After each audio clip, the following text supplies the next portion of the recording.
जाय मानसिया अननाय होदों बेजों जों लोगो जानोसै होनोसै 40टा समष्टिनि गेजेराव तेस्तानि बारा देरहानानै प्रमद बर' सारा सरकार दाफिनगोन जाहाथे प्रमद बर' सारा सरकार दाखांनायनि उनाव अबाव मा जानानै फैदों बेफोरखौ जाहाथे जोंनो एफा एनै हेल्प होयो प्रमद बर' सारखौ जोङो आसा खालामनाय थाबाय।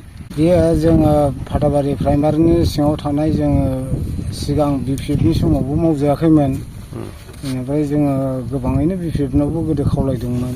ओमफ्राय दाबो इउपिपिएलनावबो खावलायदों नै दा इउपिपिएलनि आन्दाराव इउपिपिएल सरकार दानायनि आन्दाराव जों खावलाय एम फेरेंगा सारनिफ्राय जों अननायखौ मोननानै बे लामाखौ जा अनसुंथाइ मोनदों बिनि थाखाय आङो धन्यबाद रोजा रोजा साबायखर होयो। आरो जोंहा मोनसे गोनांथि दंबायो बैयाव हाख्ला बाजार जाग्रा 5 नम्बर ओंखारख्लायनायाव बक्स कालभार नांगौ बेखौ जाहाथे आरो अननानै उनफ्राव माबा मोनसे बेबस्था खालामनो हायो बेखौनो आङो गुरैयै खावलायहरनाय थायो एम फेरेंगा सारनिफ्राय।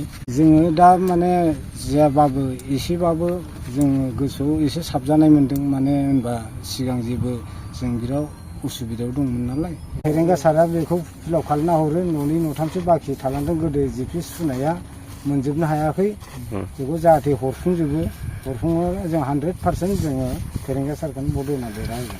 हानि लेखा गासिबो मोनजोबखाबाय माथो न'नै न'थामल' थालांदों बेखौ इउपिपिएलनि सरकाराव होदों नालाय। फेरेंगानि सारनि अननाय गोजोननाय मोनबाय जों दा बिनि अननाय मोनबाय नालाय बेजोंनो जों नांथाबनोसै थाफानोसै जाय मानसिया अननाय होदों बेजों जों लोगो जानोसै होनोसै।